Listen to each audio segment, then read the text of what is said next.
Vamos abrir a palavra de Deus, Romanos 6. Deus abençoe o Ministério de Louvor. Romanos capítulo 6.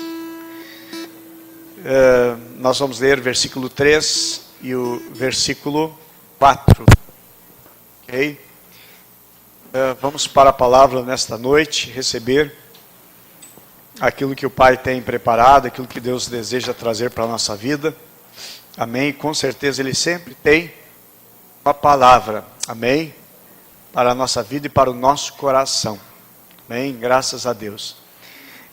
Romanos capítulo 6, o Evangelho de Paulo, como alguns assim compreendem, porque ele fala de boas novas, ok?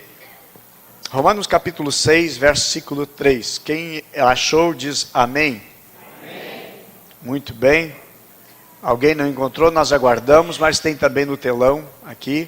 Nós temos no telão registrado, né? Para que todos possam acompanhar, caso não tenham, não possuam, ok? Uma Bíblia, certo? Embora você pode pegar carona de quem está do lado, certo? Para fazer a leitura. Romanos 6, 3 diz assim, na versão que eu tenho aqui. Ora, porventura, ignorais que todos nós que fomos batizados em Cristo Jesus, fomos batizados na sua morte? E o verso 4. Fomos, pois, sepultados com ele na morte pelo batismo, para que, como Cristo foi ressuscitado dentre os mortos, para a glória do Pai, assim também andemos nós em novidade de vida. É o que diz o versículo 4. Amém?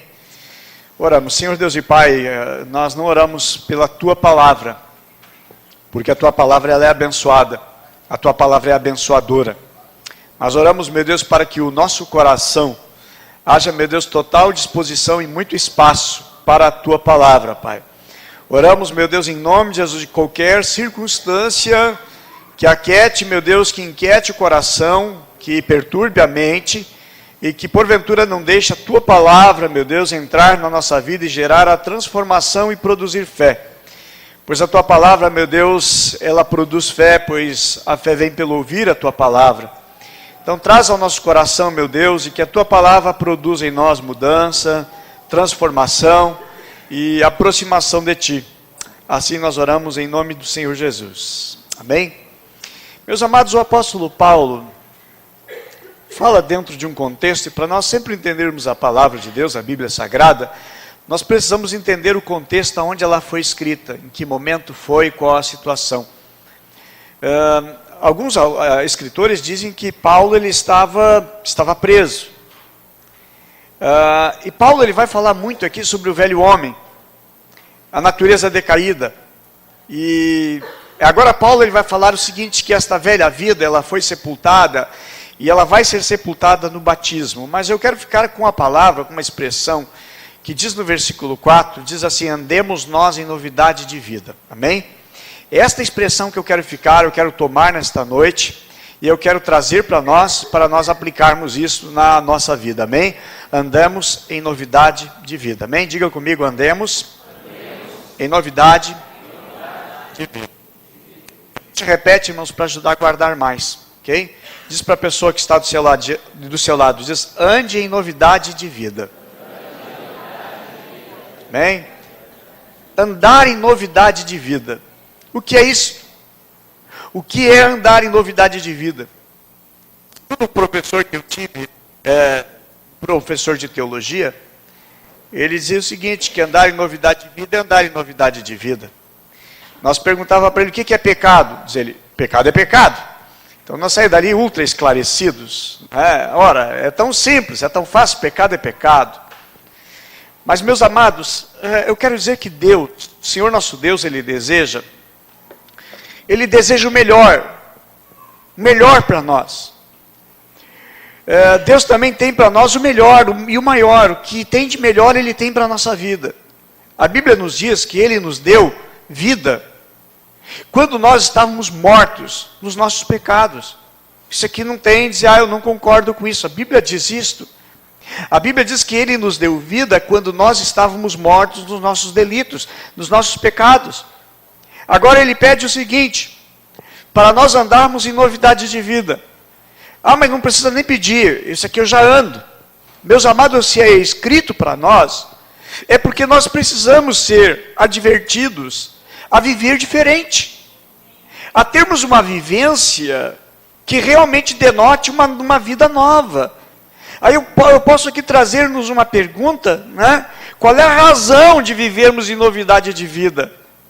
E eu trago, meus amados, 3 pontos nesta mensagem, que eu gostaria de compartilhar com vocês esses 3 pontos. Primeira coisa pela qual nós temos que andar em novidade de vida, meus amados, é porque nós não somos iguais. Amém? Nós não somos iguais. Mas qual é a diferença de ir na igreja e não ir na igreja, ser crente e não ser crente? É tudo igual. Não é igual. Tem que ter diferença. Precisa existir uma diferença. Senão eu troquei de religião, apenas eu fiz uma migração de uma denominação, uma placa, eu fui para outra, mas a minha vida não mudou. E uma das coisas, quando o apóstolo Paulo nos diz, inspirado pelo Espírito Santo, que a Bíblia diz que toda a Escritura é inspirada por Deus, ele está dizendo assim, andeis em novidade de vida, porque a nossa vida precisa ser diferente. Você já não ouviu falar, mas aquela pessoa está na igreja há tanto tempo e faz tanta coisa errada. Eu vou dizer para vocês, ele faz coisa errada, não apenas faz coisa errada, como está errado. Porque a Bíblia diz que nós temos que andar em novidade de vida. Essa novidade de vida é viver diferente. Qual é a diferença sua do seu colega de trabalho? Qual é a diferença que você tem das pessoas que trabalham com você ou estudam com você? E qual é a diferença que existe? Nenhuma. Então, meus amados, andar em novidade de vida é para nós. Porque precisamos sim ser diferente. Não é todo mundo igual. Nós, ocidentais, nós olhamos os orientais e dizemos, é tudo igual. Tudo com os olhinhos repuxadinhos assim, é tudo igual. Não, para eles, todos nós somos diferentes. Eles pensam a mesma coisa. O crente, irmãos, ele é diferente. Amém? O cristão tem que ser diferente. Aquele que professa a sua vida em Cristo Jesus e agora vive a vida em Cristo Jesus, precisa ser diferente. Então, não somos iguais. O ensino, irmãos, é não andar conformado com o mundo nas suas práticas. O apóstolo Paulo, ele escreve o seguinte, não vos conformeis. Com o quê? Com o mundo. Não vos conformeis, ou seja, não somos iguais. Não podemos estar em Cristo e continuar igual, fazer o que os outros fazem. Mas aquele cara aplica num, aplica no outro, mas ele não é nascido de novo. Não é nascido de novo. Podemos até estar dentro da igreja, e é possível estar, eu muitas vezes, muitos anos, eu estava dentro da igreja. Minha mãe era evangélica, meu pai não, meu irmão mais velho não, minha mãe eu ia na igreja com a minha mãe, mas eu gostava, mais era do mundo, mais das coisas do mundo.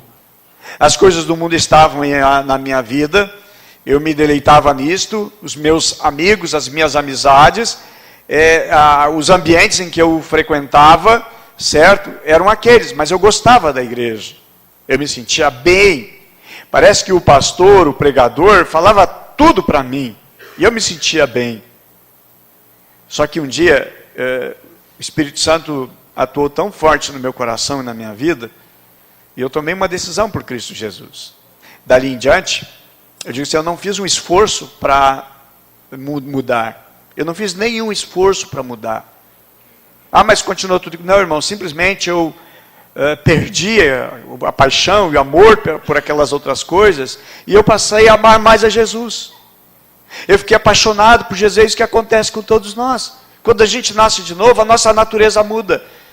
Sabe aquela história de um escorpião que queria atravessar o rio e de repente encontrou um sapo, e o sapo ia atravessar o rio? E de repente o escorpião diz para o sapo, olha, por favor, tu vai atravessar? Diz ele, vou. Diz ele, me dá uma carona em cima de ti aí, vamos atravessar. Diz ele, tá louco? Eu não sou louco? Tu vai me picar, eu vou morrer? Tu vai me largar o teu veneno? Diz ele, não, eu não vou. Imagina, se tu vai me levar nas tuas costas aí, para atravessar o rio, e eu te picar, tu vai morrer eu também. Eu não vou fazer isso. Diz ele, então tá, então sobe aqui. Subiu então nas costas daquele sapo, o sapo foi nadando no rio, atravessando no meio do rio, o escorpião, pá, dá uma picada nele. E aí o sapo diz, o que é isso que tu fez? Diz ele, desculpa, é a minha natureza. Minha natureza é picar. A natureza, irmãos, velha, a antiga nossa é pecar. A natureza nova não é pecar. É fugir, é escapar. A gente já não tem mais aquele prazer, aquele deleite pelas coisas velhas. Então eu digo assim, eu não fiz um esforço, porque eu passei a amar tanto Jesus, que não é mais esforço. Como, por exemplo, pegar 2 ônibus para ir, mais 2 ônibus para voltar, tendo pouco dinheiro, mas não era um esforço eu gastar, o que seria hoje R$8, R$16 para ir e voltar para ver a Luciana. Estava apaixonado por ela, e eu não via como um sacrifício. Talvez seria um sacrifício se eu não gostasse dela, se não gostasse da sua família, né? E alguém disse assim, vai lá na ilha. Mas tem que ir lá na ilha. Mas fazer... Não, tem que levar tal documento lá. Tá bom, eu vou, seria um trabalho.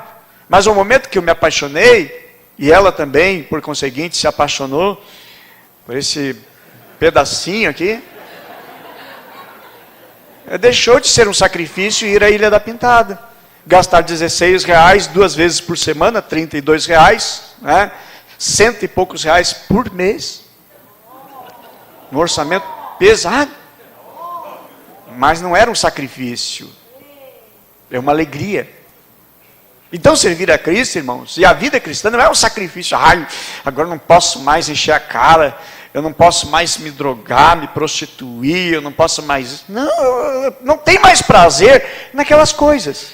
O meu prazer agora, ele está em Cristo. A natureza mudou, agora a gente recebe a natureza de Deus, a natureza de Cristo. Então eu digo que a vida cristã, irmãos, não é uma vida de regrinha, como o apóstolo Paulo diz, não toqueis nisso, não manuseis aquilo, não é regra. No cristianismo não existe regra, existe uma paixão para com o Senhor Jesus, e a gente já não tem mais prazer. Não existe mais um prazer por aquelas coisas. Então Paulo está falando que novidade de vida. Ele diz assim, andeis em novidade de vida. E por que ele diz isso? Essa natureza não mudou? Sim, mudou, mas muitas vezes, meus amados, tem algumas lembranças lá do passado, alguns desejos lá do passado, e que a gente precisa zelar, precisa cuidar, ok? Então, o que é diferente na nossa vida? Por exemplo, eu digo assim, Daniel, aqueles 3 jovens, eles eram diferentes dos demais lá no palácio, havia uma diferença na vida deles, eles eram diferentes. O que era diferente na vida de José, na casa de Potifar, lá no livro de Gênesis, dos demais que trabalhavam debaixo da autoridade do seu senhor, que era Potifar. Ele era diferente. A vida em Deus, a vida em Cristo, ela é diferente. Ela me torna diferente, ela nos torna diferente. O último profeta no Antigo Testamento, no capítulo 3, Malaquias 3, verso 18, diz assim, e outra vez vereis a diferença entre o que serve e o que não serve a Deus. Entre o que adora ao Senhor e o que não adora. Então o que a Bíblia vai nos dizer, certo? Andeis em novidade de vida. Ok? Por exemplo, o namoro do crente é igual ao do mundo. Não é igual. É diferente. Mas vocês crentes? É, porque somos diferentes. Tem que haver diferença. Quando alguém diz, mas eu não concordo com isso, romance real, corte, e seja qual for o nome que for, é diferente. Não é igual. Não tem amasso, não tem agarro, não tem beijo. Sexo não precisa nem dizer, né? Tem. Tá, mas e qual é a graça? A graça, irmãos, é que nós vivemos pela graça. Amém? Conhecemos a graça de Deus e aí entendemos que é diferente. Por que ser igual a todo mundo? Nós somos diferentes. Por isso que Paulo diz assim, andeis em novidade de vida. Palavrões, boca suja. Não, novidade de vida. Aliás, Paulo escreve em Efésios capítulo 4, verso 29, diz que não saia da vossa boca nenhuma palavra torpe. Quantos já leram isso? Quantos já leram? Não saia da vossa boca nenhuma palavra torpe. Diz para a pessoa bonita que está do seu lado aí, ó, não saia nenhuma palavra torpe da sua boca. Diz agora para outra pessoa do seu lado, para outra pessoa bonita do seu lado, não saia nenhuma palavra torpe da sua boca. Ok? Amém? Você falou para a pessoa bonita da direita? Falou para a bonita da esquerda? Muito bem, eu já falei para vocês, né, tem uma pesquisa que a cada 3 pessoas uma é feia, né? Da tua direita é bonita, da tua esquerda é bonita. Sobrou você, né? Que gracinha de pastor. O que é palavra torpe? O que é palavra torpe? Que causa destruição. Outra versão da Bíblia diz exatamente assim, não saia da vossa boca nenhuma palavra que cause destruição. Mas somente aquilo que seja útil, diz o apóstolo Paulo, para edificação, de acordo com a necessidade, a fim de que comunique graça aos que ouvem. Da nossa boca não pode sair palavra que destrói. Da nossa boca, irmãos, podem dizer, agora aqui não pode dizer mais palavrão. Irmãos, a gente não diz, mas a gente bate no dedo, dá vontade. Dá uma desviada ali por um segundo, né? E solta um palavrão que bateu, errou o martelo, acertou o dedo, e a gente já caiu, foi para cá. Mas graças a Deus o Espírito Santo vem e a gente já pede, Deus, me perdoa que eu disse, né? Mas não pode sair palavra da nossa boca, ok? O nosso vocabulário mudou. Andar em novidade de vida, irmãos, é rasgar o dicionário antigo que vivia na minha mente e trocar, substituir por novas palavras. Andando em novidade de vida, irmãos, e eu entro no segundo ponto. O primeiro ponto é porque somos diferentes, amém? Não somos iguais. Segundo ponto, porque Paulo ele vai dizer aqui exatamente porque fomos batizados, amém? E o texto vai dizer o seguinte, fomos batizados em Cristo. Romanos 6,3, ou porventura ignorais que todos nós que fomos batizados em Cristo, fomos batizados na sua morte. Fomos batizados. Batizado nas águas, meus amados, é uma grande demonstração de uma diferença já. E a partir dali uma nova vida começa. Um início de uma nova caminhada com o Senhor Jesus. Falar nisso hoje, faltam 77 dias para o batismo nas águas, amém? E tem muitos irmãos aí felizes, esperando, contando os dedos. Glória a Deus, vai ser bênção de Deus. Vai ser uma festa. Irmãos, o significado do batismo é isso, é uma vida nova, ok? O batismo ele é uma marca na vida do cristão. Como a gente tem a certidão de nascimento, olha, dia do que nasceu biologicamente, a gente guarda, olha, esse foi o dia do meu batismo, ok? E o batismo, o que é? Uma ordenança do Senhor Jesus, é um mandamento. Ide, portanto, por todo mundo, batizando-os, em nome do Pai, do Filho e do Espírito Santo, e ensinando-os a guardar o que vos tem ensinado. Jesus diz em Marcos também 16, quem crer e for batizado será salvo. É um mandamento do Senhor Jesus. É um dos maiores, irmãos, e principais ensinamentos do Senhor Jesus é o arrependimento. E o batismo, ele é uma sequência do arrependimento, ou seja, é resultado do arrependimento. João Batista, o profeta, já ensinava a respeito do batismo, e batizava no Jordão, perto de Hernon, onde havia abundância de água, muita água. Lá pelo ano 180, mais ou menos, a igreja começou, exatamente o que Paulo disse, depois de mim virão lobos, e começou a haver mudanças das estruturas, até do batismo. Aí começaram a batizar com aspersão, refusão. Disse uma vez o irmão Ademir, que foi convidado um pastor pentecostal a pregar numa igreja que batiza com água, né? E de repente tomou-lhe água na hora do culto lá. E aí o pastor disse, irmão, não vai ter batismo hoje, que a água do batismo já foi tomada pelo pregador, né? A Bíblia diz que João foi, irmãos, um lugar onde tinha abundância de água. O batismo, ele é uma imersão. que simboliza realmente uma imersão em Cristo, um sepultamento, né? A pessoa vai para a água, tanto que a pessoa também, não existe um autobatismo, eu me autobatizo agora. Não. Até a igreja primitiva começou a fazer algumas situações em detrimento de umas necessidades com relação ao batismo nas águas. Por exemplo, no Didaquê, que era um documento antigo da igreja, né, que muitas igrejas utilizavam, diz o seguinte: se ir no lugar onde na comunidade for, digamos, um lugar deserto, em que não existe condições de estrutura de água, então eles poderiam batizar derramando 3 vezes a água sobre a cabeça, né? E que deles deveriam observar também o jejum de 1 ou 2 dias para o batismo, preparo para o batismo de 1 ou 2 dias de jejum, certo? Eles deveriam fazer uma penitência para chegar o dia do jejum. Havia alguns ensinamentos, porém a igreja era nas águas, era com abundância de águas, não era um copinho, borrifado algumas gotinhas em cima da pessoa, certo? Isso aqui não tem a base bíblica oriunda das Escrituras. Jesus mesmo foi batizado no Rio Jordão, onde tinha água. Quando também Filipe encontra o eunuco, mandado pelo Espírito Santo, o eunuco perguntou: eis ali a água, o que me impede de ser batizado? Eles pararam, desceram, a Bíblia diz que os 2 desceram, ok, até a água. Certamente o eunuco carregava uma botija com água, certo, para tomar, para beber na viagem, água pura, água boa. E se fosse o batismo somente por derramar em cima da cabeça, eles diziam: olha, tem água aqui, um cantinho, derrama na minha cabeça. No contrário, olha, está aqui, certo? Também é um simbolismo de morte, irmãos. Por exemplo, como é que se sepulta uma pessoa que faleceu? Né? Como é que sepulta ela? É assim em pé e joga lá num buraco? Faz um buraco redondo lá e atira? É deitado, né?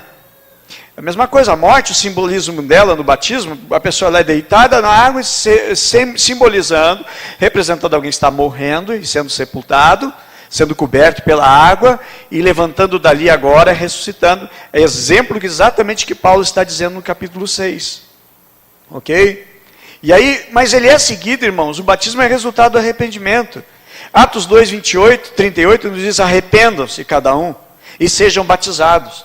Certo? Ele é fruto e resultado do arrependimento. Então, o que vem a ser batismo? Daquilo que Paulo está dizendo, andar em novidade de vida. Meus amados, primeiramente, para nós entender o que é batismo, a gente precisa entender o que não é. O que não é batismo? Eu coloco aqui 4 verdades que não são batismo. O que não é batismo? Primeiro, irmãos, batismo não é apenas um banho.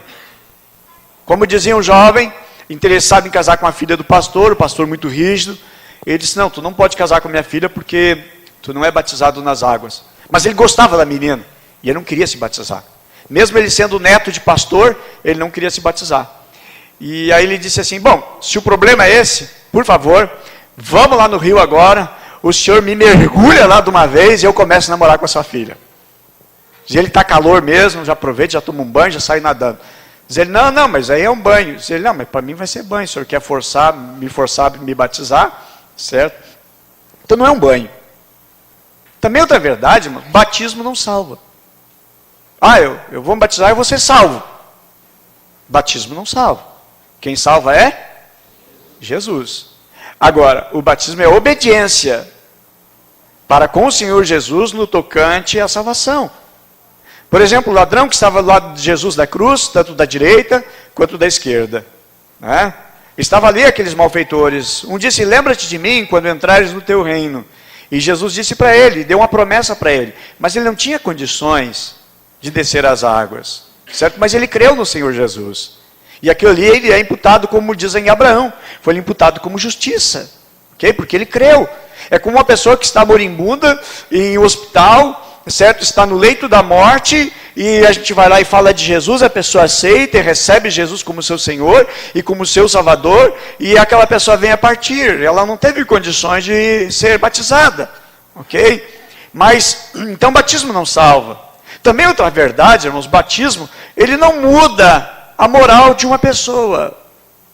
Não, depois do batismo, então, eu mudei a minha moral, o meu QI foi lá em cima, as minhas dívidas são quitadas, são pagas, porque eu me batizei. Isso não muda, ok? Também não vai, o meu salário vai aumentar depois do batismo. O batismo não é isto. O batismo, meus irmãos, não muda uma pessoa. Quem transforma é o Espírito Santo, através da palavra, através do discipulado. Mas o que é o batismo? O que Paulo está dizendo então?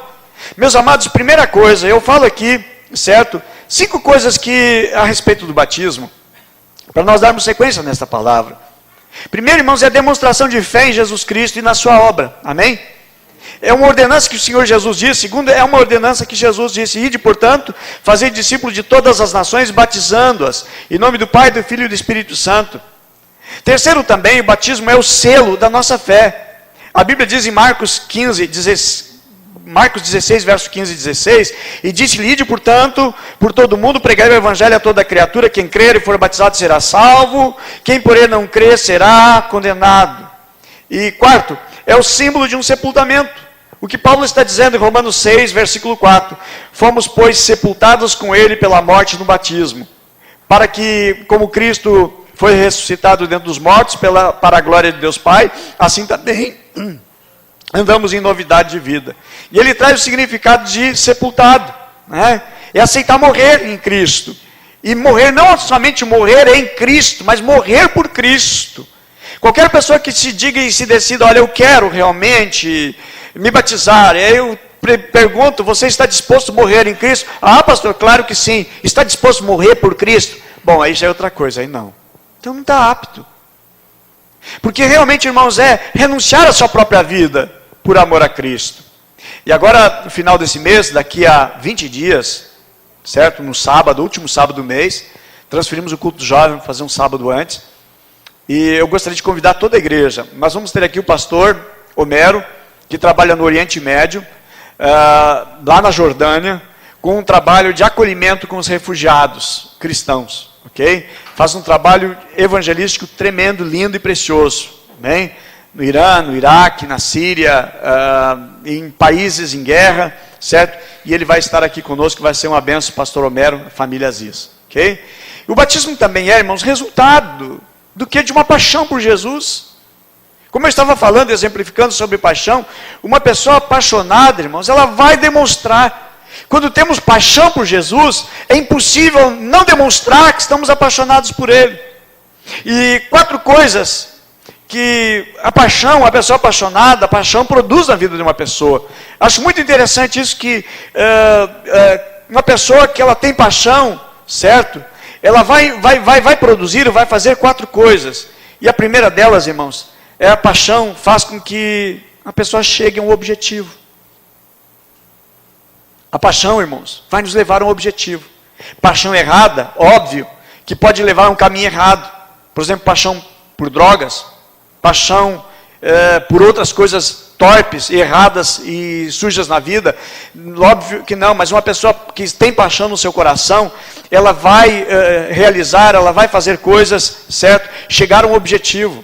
Segunda coisa que a paixão produz, ela aumenta a nossa vontade. A paixão, ela conduz, ela dirige você, ela vai conduzir a sua vida. Uma pessoa pacata, parada, mas de repente o coração dela está apaixonado por um alvo, por um propósito, ela vai trabalhar por aquilo ali. Quarta coisa que uma paixão vai produzir, ela tem poder para mudar. Uma paixão, irmãos, que muda você. Então, se você tiver paixão por Cristo, essa paixão vai até engolir outras coisas, ou até mesmo problemas e dificuldades que você tem, porque você está apaixonado por Jesus. Também, uma quarta coisa que eu aprendo a respeito de alguém que tem paixão, irmãos, quem tem paixão nunca olha para os impossíveis ou para as coisas difíceis. Por exemplo, às vezes você trabalha porque precisa trabalhar. Precisa colocar a comida, pagar as contas, então você trabalha. Eu não vi ninguém que é assim: eu sou viciado em trabalhar, eu trabalho até de graça, mas eu amo trabalhar. Agora, é o contrário, quando a pessoa tem paixão por aquilo ali. Por exemplo, um artista, em que ele faz uma obra de arte, de escultura, ele é apaixonado por aquilo ali. Aquilo ali não é trabalho para ele. Quem gosta de criar, por exemplo, ter plantas, e gosta e ama, aquilo é uma paixão. Aquilo não é um trabalho, não é um sacrifício, né? Por exemplo, Mozart era apaixonado por música, e ele compunha as suas músicas, aquilo ali era uma alegria, ele tinha paixão por aquilo ali. Como um grande artista, outros artistas, Van Gogh pela pintura, não é um trabalho, mas é uma paixão por desenvolver alguma coisa. Quando nós temos uma paixão, irmãos, por Jesus, nunca é difícil servir a Cristo, andar com Cristo, ok? E seguir a nossa vida com Cristo, ok? Essa é a última coisa sobre o batismo também, que Paulo ele vai dizer, que fomos sepultados, é a marca do andar em novidade de vida, ok? É a demonstração pública da nossa fé. Depois que o homem pecou, irmãos, o homem se afastou de Deus, nós nos afastamos do Senhor. Depois que o homem pecou no jardim, lá no jardim do Éden, ele adquiriu 3 coisas. Primeira, ele adquiriu vergonha. A Bíblia diz que ele ficou com vergonha. E ele se escondeu de Deus.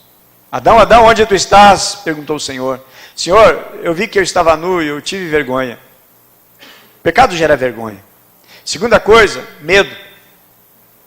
Medo de ser descoberto.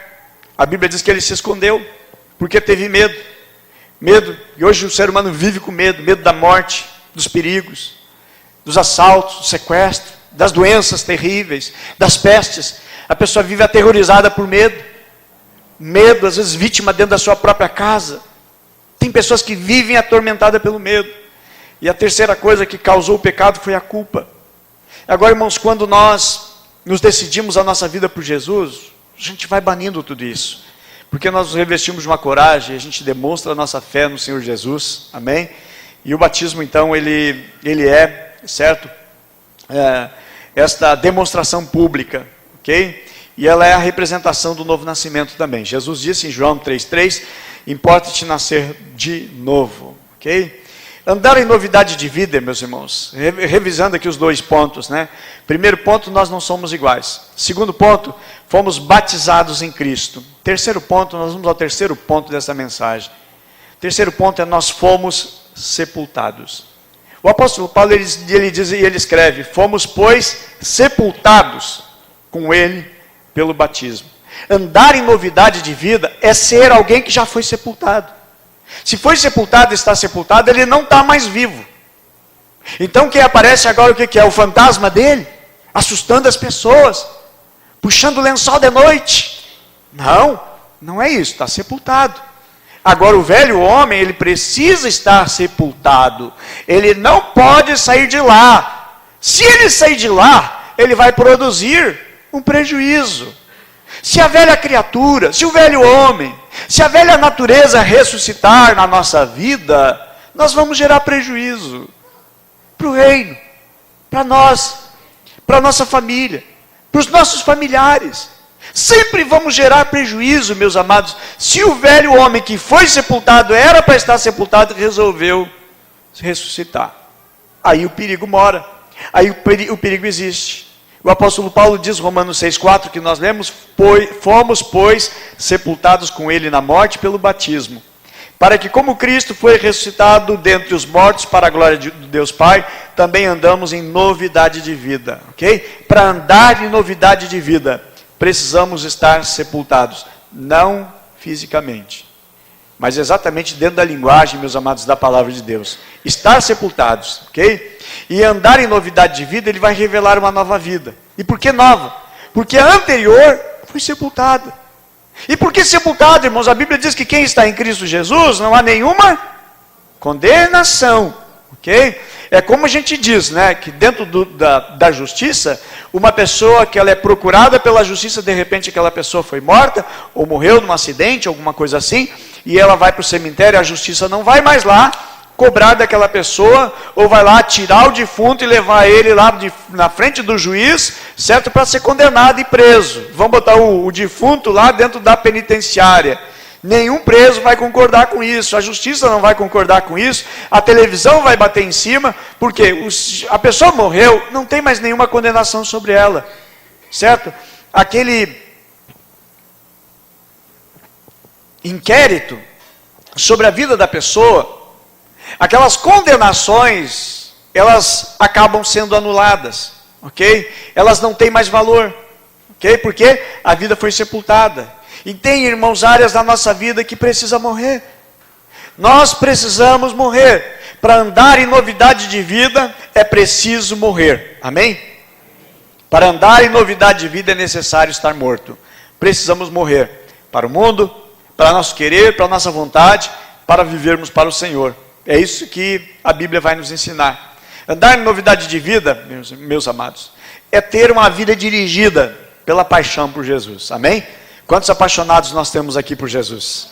Amém? É isso, meus amados, que a Bíblia quer nos ensinar.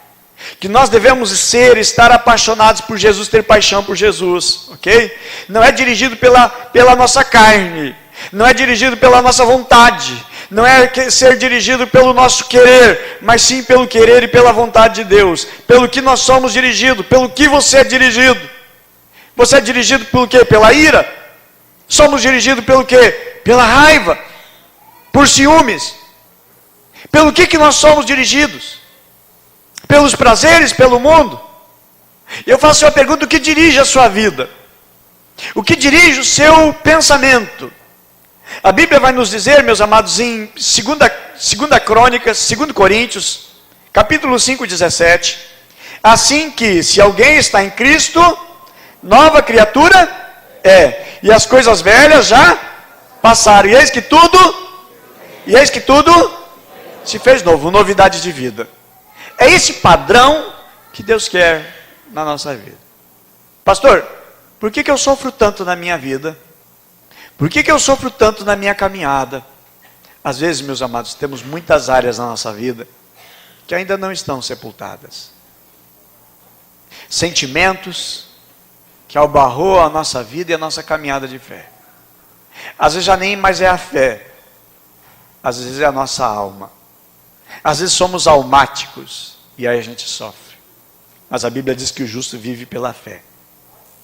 E novidade de vida, irmãos, é um adeus que você dá para o velho estilo de vida. Eu não quero mais, eu não desejo mais. Como alguém que deseja tanto casar-se, planejou o casamento, marcou a data do seu casamento e vai dar adeus ao velho estilo de vida. Como eu sempre ensino e faço questão de reprisar. O guri quer casar. A menina quer casar com ele. Mas depois de casado, ele quer viver o mesmo estilo de solteiro. Não tem condições. O apóstolo Paulo diz que aquele que é casado cuida de como agradar a esposa. E a esposa casada, ela vai procurar como agradar o marido. É diferente. Não dá mais. Tem algumas coisas que tem que deixar de lado, certo? Algumas coisas que eram já da vivência de solteiro, elas não podem mais comutar, viver e acompanhar a vida de casado. Pode gerar conflito, problemas ali. A vida em Cristo Jesus é essa, deixei as coisas de trás, as coisas para trás, para servir a Cristo. E esse viver, irmãos, ele gera uma alegria tão grande. Ok? Então se dá um adeus ao velho estilo de vida. E a proposta de Jesus, irmãos, para nós, é um estilo novo de vida. Ok? É nisso, meus amados, que vai distinguir o cristianismo das demais crenças, né, ou religiões. O que é isso? É renunciar à minha própria vida. Para alguém pertencer a alguma crença, ele não precisa renunciar à sua vida.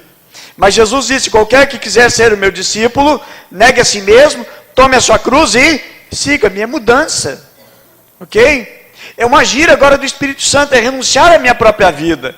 E aí o apóstolo Paulo, ele vai nos dizer o seguinte: já não sou mais eu quem vivo, mas é Cristo que vive em mim, ok? Então ele passa agora a viver a vida de Jesus. Jesus vive a vida dele na nossa vida. E isso, meus irmãos, está a nossa vitória. É Cristo vivendo em nós, é Jesus vivendo em nós. E o apóstolo Paulo diz: eu tenho a mente de Cristo. E é isso que nós precisamos, ter a mente de Cristo, e não mais aquela nossa mentalidade lá do passado. A mente em Cristo é uma mente que tem fé. Não é uma mente: não dá, é difícil, não tem saída, o mundo está uma confusão, eu não sei mais o que eu faço. Não, eu sei em quem tenho crido. É uma vida de fé em Cristo Jesus. Jó tinha uma fé tremenda. Eu sei em quem tenho crido. Eu sei que o meu Redentor vive. E por fim ele se levantará. É uma convicção. É uma certeza. Essa novidade de vida não fica mais apavorado. Olha, meus irmãos, ao passado, os primeiros cristãos que eram lançados na arena e eram devorados por leões, e diziam para eles: nega a Cristo, nega Jesus agora. E aí nós vamos se soltar. Eles: não, eu não vou negar a Cristo, porque Jesus está me esperando e tem coisa preciosa para mim. É uma viva esperança. É uma viva esperança, é uma convicção, irmãos, que nós temos muita alegria em Cristo Jesus e que não vale a pena trocar por nada. Porque Jesus é o maior tesouro com o qual nós encontramos. Vamos lembrar de duas parábolas do Senhor Jesus. Uma parábola é de um homem que achou um colecionador de pérolas e ele encontrou uma pérola muito cara.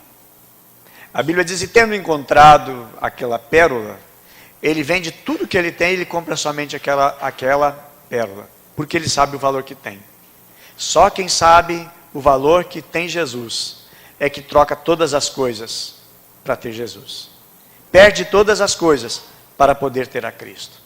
Depois ele compara um homem que estava caminhando, andando por um campo, de repente ele descobre um tesouro naquele campo. Era muito comum naquela época eles guardarem tesouros, enterrarem, tendo em vista os ataques de inimigos, tropas e bandidos, então era seguro guardar. Mas de repente ele guardou ali, de repente ele foi ferido por um golpe, morreu e ficou escondido lá. Nem a família não sabia. E aí, ou a família toda foi morta. Ficava ali. E a Bíblia diz que aquele homem que encontrou o tesouro, e ele vai lá, ele vende tudo que ele tem e compra aquele campo. Porque seria um roubo ele tirar um tesouro dentro de um campo de alguém, certo? Seria algo ilegal. Então ele compra aquele campo porque ele sabe o valor que tem, não o campo, o tesouro que tem no campo. Assim é, irmãos, a nossa novidade de vida. Nós deixamos tudo por causa de Cristo. Amamos tanto a Cristo porque descobrimos que Jesus é maior, Jesus é melhor, e nós não iremos trocar e não trocaremos Jesus por nada. Amém? Então, meus amados, o cristianismo não é uma mera religião, mas é um estilo de vida diferente. Porque recebemos agora uma nova vida em Cristo Jesus. Ok? Como eu falei para vocês, o cristianismo não é viver debaixo de regra, de mandamento, para tentar ser uma boa pessoa.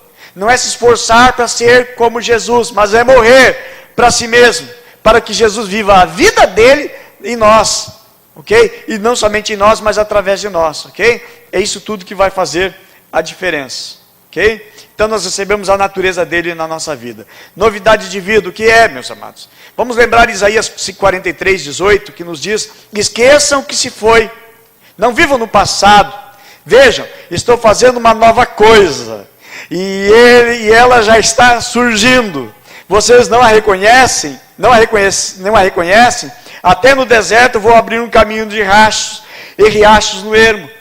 E aqui ele fala, irmãos, de coisas novas.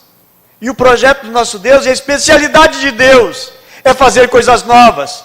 Às vezes as coisas velhas, elas estão atulhadas na nossa mente e na nossa alma. Mas o nosso Deus é Deus de coisas novas. Amém? Eis que crio novos céus e nova terra. Um novo nome escondido numa pedrinha branca. Tudo se fez novo. A vida nova. Não sou eu quem vive, é Cristo que vive em mim por causa dessa vida nova que nós recebemos em Cristo Jesus, ok? 1 Pedro, capítulo 1, versículo 9 e 10.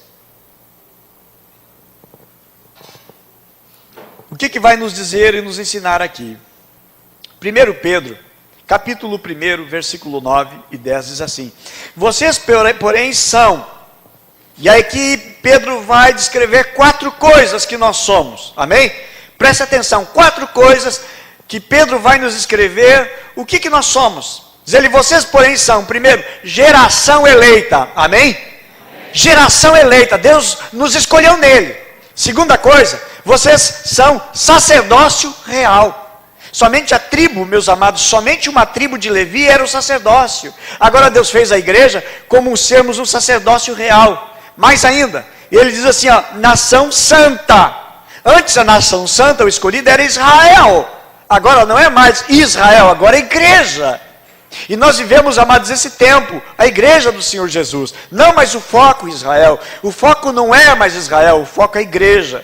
Antes, Israel somente bitolado ali no Oriente Médio, certo? Era a menina dos olhos de Deus. Mas Deus fez, meus amados, com que o evangelho alcançasse aqueles que não eram povo. E nos tornamos a igreja do Senhor Jesus. Amém? Nos tornamos nação santa. Amém? E mais ainda, a quarta coisa que Pedro vai dizer que somos povo exclusivo de Deus. Amém? Isso é um viver diferente. Povo exclusivo de Deus. Amém? Você é exclusivo de Deus. Amém? Você jovem, você homem, mulher, o homem casado, solteiro, somos, meus amados, exclusivos de Deus, amém? Você tem exclusividade, você é de Deus, amém? Diga comigo, eu sou exclusivo, porque eu sou de Deus, amém? É isso, meus amados, que a Bíblia vai dizer, andar em novidade de vida.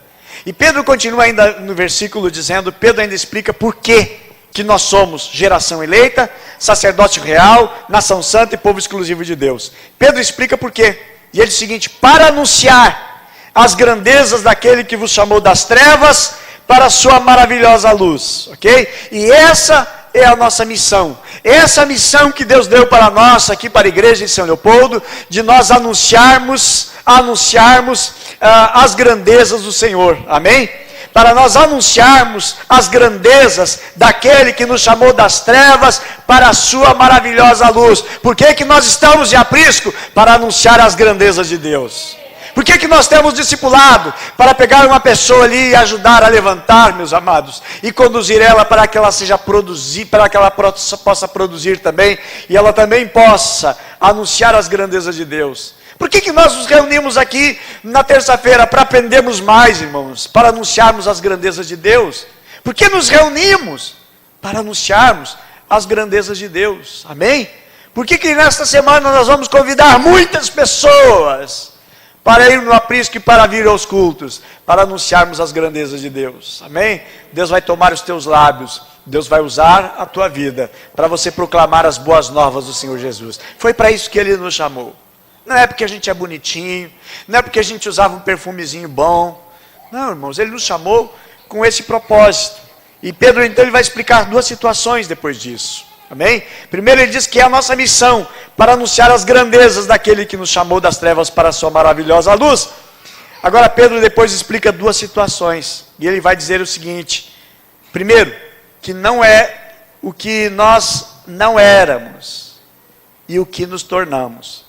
E ele vai dizer assim, ó, antes vocês nem sequer eram povo, mas agora, graças a Deus, são povo de Deus. A segunda situação que Pedro vai explicar, por que ele nos chamou para esta missão, ele vai dizer o que não tínhamos e o que nós recebemos. E ele vai descrever ali, e não haviam recebido misericórdia, mas agora receberam. Amém? Então, meus amados, o que está escrito é tão somente que nós fomos exatamente transportados, a Bíblia diz, do império das trevas para o reino do seu filho, do filho do seu amor. Colossenses 1,13, ok? Isso tem a ver com o quê? Com a mudança total da nossa vida, ok? 1 Pedro 1,14 diz, como filhos obedientes, não se deixa moldar pelos maus desejos de outrora. Quando como viviam na ignorância, mas assim como é santo aquele que vos chamou, sejam santos vocês também. Em tudo que fizerem, pois está escrito, sejam santos, porque eu sou santo. Ok? E em Cristo Jesus, irmãos, nós somos agora nova criatura. Amém? Os maus desejos, conforme a Bíblia diz de outrora, ok? Tem a ver com a vida da carne, que tem que ser deixada na cruz e tem que ser crucificado. E o apóstolo Paulo diz, não sou eu que vivo, mas é Cristo que vive em mim. E ele diz assim, eu estou crucificado com Cristo Jesus. E para nós encerrarmos, eu quero ler Efésios, capítulo 4. E Paulo vai falar sobre isso de uma maneira muito prática. Andando em novidades de vida. Paulo agora vai falar de maneira prática, Efésios capítulo 4, verso 22. Abra sua Bíblia aí. Efésios 4, 22. Acompanhe a leitura. O que Paulo vai dizer agora? Sobre andando em novidade de vida. Verso 22 diz assim, quanto à antiga maneira de viver, fostes instruídos a vos despirdes do velho homem, que se corrompe por desejos enganosos. Paulo ele traz aquela figura, é o seguinte, ó, a roupa está suja, e essa roupa precisa ser tirada, ok? Quanto à maneira de viver, fosse instruída a vos despir, tirar a roupa do velho homem, que se corrompe por desejos enganosos. E agora, Paulo vai dizer o seguinte, como é que vocês têm que pensar para andar em novidade de vida? Primeira coisa, A maneira de pensar, o modo de pensar. E ele vai dizer no versículo 23, e serdes renovado no vosso modo de raciocinar. E sejam renovados no modo de raciocinar. E o verso 24 vai dizer, e vos revestiste do novo homem, criado para ser a semelhança de Deus em justiça e em santidade, proveniente da verdade. Depois, o apóstolo Paulo vai nos ensinar assim, o que a gente tem que abandonar. O que precisamos abandonar para viver em novidade de vida. E ele vai dizer o seguinte, verso 25. Portanto, cada um de vocês deve abandonar a mentira e falar a verdade ao seu próximo, pois todos somos membros de um mesmo corpo. A mentira não pode mais fazer parte da nossa vida. Pastor, eu nunca fui mentiroso. Interessante que eu nunca vi testemunho. Eu já vi testemunho de ex-macumbeiro. Eu já vi testemunho de traficante, de assaltante, sequestrador. Eu já vi testemunho de muita gente, de bruxo, um monte. Mas eu nunca vi alguém dizer, olha, eu era uma pessoa muito mentirosa. Eu era uma pessoa que mentia demais. Até aconteceu uma vez uma pessoa que era extremamente mentirosa. E ela começou a participar de um dos nossos apriscos. Não ficou participando, mas deu um rebuliço uma vez, porque ela inventou uma baita da mentira, e aí depois a filha disse, olha, minha mãe sempre foi mentirosa. Vivia na igreja e era mentirosa. Meus amados, é mentira. Qualquer coisa, na nossa vida. Nós não podemos viver a mentira, enganar, certo? Botar no documento uma coisa errada para nos beneficiar. De maneira nenhuma isso é mentira, isso é engano. Uma informação errada para se dar bem na vida, ok? E às vezes, irmãos, tem tantas coisas que levam, às vezes, a pessoa a mentir. É como antigamente, no tempo do Orkut, né? Tinha que botar lá uma idade que era maior de 18 anos, já obrigava as crianças a mentir desde cedo, né? Que tinha aquela idade para poder participar daquele grupo lá. Então, ensinando a mentira. Eu digo, irmãos, é coisa bem banal, pode ser considerada como banal, mas não é. Às vezes os pais ensinam mentira aos filhos. Como, por exemplo, chega a época da Páscoa e vai dizer para a criança, olha, o coelhinho te mandou esse ovinho aqui. Não é verdade. A criança vai crescer e vai descobrir o seguinte, não existe. É como dizer para as crianças que existe Papai Noel. Eu já falei isso aqui uma vez, certo? Papai Noel existe, irmãos? Não. E é correto vocês ensinarem para os filhos, netos, sobrinhos que existe Papai Noel? Não, não podemos mentir. Temos que falar a verdade, certo? E às vezes as crianças depois não acreditam nos pais, porque os pais mentem. Então qualquer tipo, meus amados, de mentira, de engano, não pode estar na nossa vida. E aí Paulo ele vai dizer o seguinte, aliás Pedro, né, nós estamos lendo Pedro, Paulo, Efésios 4, 22 em diante, certo? O que nós devemos abandonar, certo? Verso 25, abandonar a mentira e falar a verdade ao seu próximo, pois todos somos membros de um mesmo corpo. Ok? Outra coisa que devemos fazer para andar em novidade de vida, versículo 26, diz, Paulo vai nos ensinar a não extravasar na nossa ira. Ele diz assim, irai-vos e não pequeis. Outra tradução diz assim, estremecei de ira, mas não pequeis. Aí eu fico um pouquinho mais em paz, porque às vezes eu fico irado. E a Bíblia diz o seguinte, não extravase a ira. Ou seja, irar pouquinho até pode. Ok? Irar um pouquinho vai. Irai, mas não pequeis. Ou seja, que Paulo diz, pode irar, só não peca. Mas qual é o limite entre me irar e pecar? Qual é o limite disto? Eu posso ficar bravo, por exemplo, com alguém? Eu posso ficar bravo com o irmão Ademir? Posso? Nem tem razão, certo? Que é uma pessoa muito preciosa. Certo? Mas eu sou pastor, eu sou humano. E de repente eu estou irado com ele. Ok? E eu dou um golpe, irmãos. Eu dou um golpe aquele é o leão, não sei como é que é lá do... Mata-leão? Ah, tá fazendo jiu-jitsu. Estou descobrindo agora de noite. Como é que é o nome do golpe, irmãos? Ah, certo. É ovelha, né? E o pastor bate na ovelha. Eu não posso chegar ao momento da ira. Ok? Às vezes no casamento, atrito que vai e vem. Eu não posso deixar chegar ao limite, irmãos, de extravasar. Como disse alguém, nunca pensou em separar do marido, da esposa? Não, separar nunca pensei, mas matar já.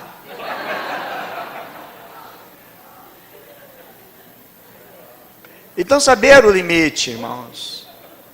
Aí é normal do ser humano, a gente fica irritado com algumas coisas. Não sei se alguém tem o dom do sangue da barata, né? É normal, a reação. A Bíblia diz que Jesus entrou no templo e ele pegou um chicote lá, fez um chicote e saiu batendo na mesa dos cambistas. Se era eu, irmãos, eu batia direto nos cambistas. Jesus derrubou as mesas deles, os negócios deles. Jesus foi lá e estragou os negócios deles. Mas a Bíblia diz que não podemos extravasar. Tem um limite, certo? Tem um limite. Não, também nunca provoque uma pessoa para ultrapassar o limite da ira da pessoa. Nunca ultrapasse. Não vá a fundo até ver aonde que a pessoa suporta. Ok? E a Bíblia vai dizer isso, irmãos, não sou eu.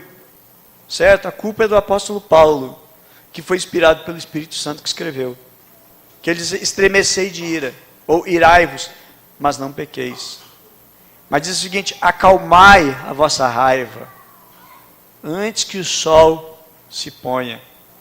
Eu estou com desconforto com alguém, eu não devo ficar cozinhando isso aqui, dentro de uma conserva, e deixar aquilo ali a vida inteira lá, né, o tempo inteiro, e aumentando, multiplicando, crescendo. Não, irmãos, não devo deixar que isso aí acumule. Antes que o sol se ponha, você já resolve de uma vez.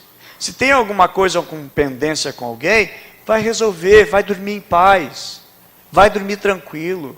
Não durma com a mente irada, não durma com o coração irado. Mas pastor, irmãos, a Bíblia diz que andeis em novidade de vida. Essa novidade é diferente. Eu preciso ser diferente. Mais ainda, versículo 27, Paulo vai ensinar que nós devemos vigiar. E não permitir que o diabo entre na sua vida. Não permita que o diabo entre na sua vida. Não, pastor, está amarrado, está repreendido. Lá em casa, assim, que nem a oração do Marcos Feliciano, 5 quilômetros daqui não vai chegar. Não é assim. A Bíblia diz o seguinte, não deis lugar ao diabo. Versículo 27. Devia ser um versículo que todos nós devemos decorar. Efésios 4, 27. Não deis lugar ao diabo. Ah, mas por que está escrito?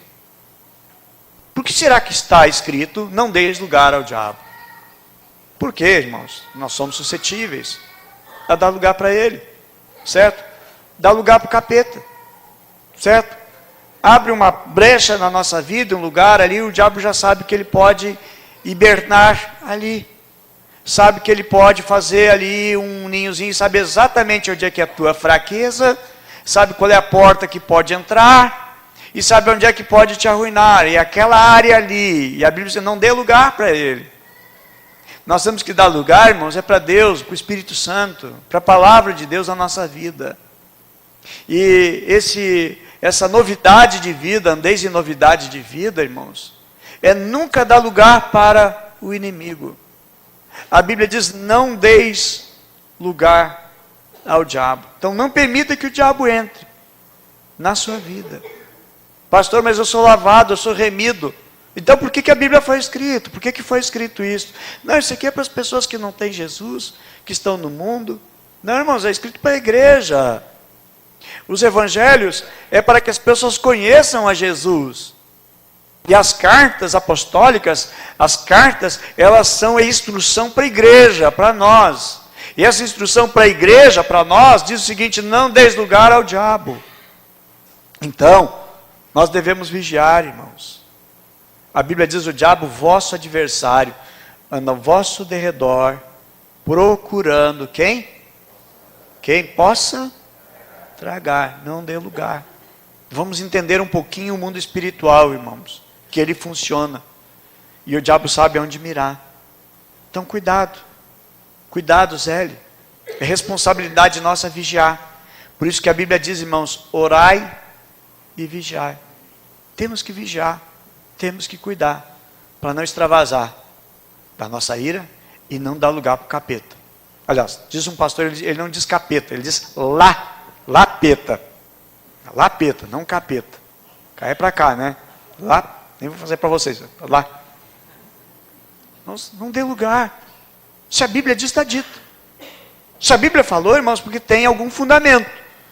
Nós podemos sim, se próprio Pedro foi instrumento de Satanás, a qual Jesus diz para ele, para trás de mim, Satanás. E a Bíblia diz, não deis lugar. A Bíblia diz que o diabo entrou em Judas e era um discípulo chegado em Jesus. Aprendia, irmãos, lições extraordinárias. E outra coisa para a nossa novidade de vida, andar em novidade de vida, vai dizer também que nós devemos abandonar algumas coisas. Verso 28 diz o que abandonar. O que roubava, não rouba mais. Não precisa nem dizer. Mas está escrito. A gente pode querer roubar. Sentimento do coração. Roubar, talvez não o material, mas até o cobiçar, o desejar, o querer o que é dos outros. Só o fato de eu gostar demais do que é de alguém, eu ficar cobiçando, eu já estou querendo roubar. Então, cuidado, certo? Não roube mais, pelo contrário, trabalhe fazendo com as mãos o que é bom, para que tenha o que repartir com quem está atravessando um período de necessidade, trabalhar para ajudar os outros. Também outra coisa que devemos cuidar e zelar, irmãos, cuidado com a sua boca. Por quê? Nossa boca, ela pode ser pior que a bomba atômica. O mundo agora está um pouco apavorado, né? Com a Coreia do Norte, os mísseis que estão lançando lá, mas a nossa boca, ela pode ter uma destruição muito grande. Certo? Lá é problema entre nações, às vezes é problema nosso social, a nossa boca. E ele vai dizer no versículo 29, não saia da vossa boca nenhuma palavra que cause destruição, mas somente o que seja útil para a edificação de acordo com a necessidade, a fim de que comunique graça aos que ouvem. E seguindo ainda essa novidade de vida que devemos viver, verso 30 diz, não entristeçais o Espírito Santo de Deus, com a qual fosse selados para o dia da redenção. Se está dizendo é porque nós podemos estar entristecendo ao Espírito do Senhor. Amém? Então, amados, zelem para não entristecer a Deus. Amém? Zele na tua vida e cuide, para não entristecer ao Senhor. Verso 31, Paulo vai nos ensinar que devemos nos livrar da amargura. Diz, toda amargura, cólera, ira, gritaria, blasfêmia, sejam eliminadas do meio de vocês, bem como toda a maldade. Depois vai nos ensinar que nós devemos ser bondosos, verso 32, pelo contrário, sejam bondosos, compassivos uns para com os outros. Então o que nós temos aqui, irmãos, é instrução, prática de como andar em novidade de vida. Depois ele diz mais ainda, perdoe quem não merece perdão.